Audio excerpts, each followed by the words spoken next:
Siku ya tarehe 29 ambayo ndio siku ya upigaji kura, Jeshi la Polisi tumejipanga katika vituo vyote vya kupigia kura.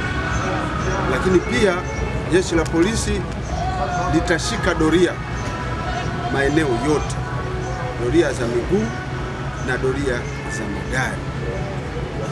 Tunaomba wananchi wajitokeze kwa ajili ya kutimiza haki yao ya kikatiba, kuchagua viongozi wao, na kwa kufuata utaratibu utakaokuwa uliowekwa kwenye vituo vya kupigia kura. Tunazidi kuwakumbusha wananchi wa mkoa wa Mwanza, unapomaliza kupiga kura kwenye kituo ulichoiandikisha au ulichoelekezwa kupigia kura, basi tufate utaratibu uliowekwa.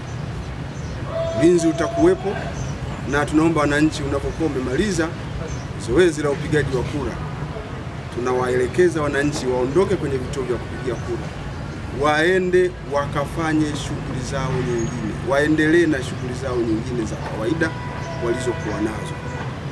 Wasibaki katika vituo vya kupigia kura kwa sababu tutakuwa wameshamaliza kazi ya kupiga kura. Ni kwa nini tunasema hivyo? Ni kwa sababu hatuwezi kupiga kura kila mwananchi akabaki kwenye kituo cha kupigia kura. Tunatamani kuona kusiwe na makundi ambayo yanaweza yakachochea ufanyikaji wa vurugu, jambo ambalo Jeshi la Polisi tumeshalipiga marufuku. Kumaliza kupiga kura, ondoka kwenye kituo cha kupigia kura, endelea na shughuli nyingine, kwa sababu pale kwenye kituo cha kupigia kura wapo watumishi wa INEC, lakini wako mawakala ambao wanafanya kazi kwa mujibu wa taratibu za kuhakikisha kwamba hizo kura zinashughulikiwa kwa mujibu wa taratibu uliowekwa na INEC. Kazi ya mwananchi mpiga kura ni kupiga kura na kuondoka na kwenda kuhakikisha kwamba imani yake inakuwa salama.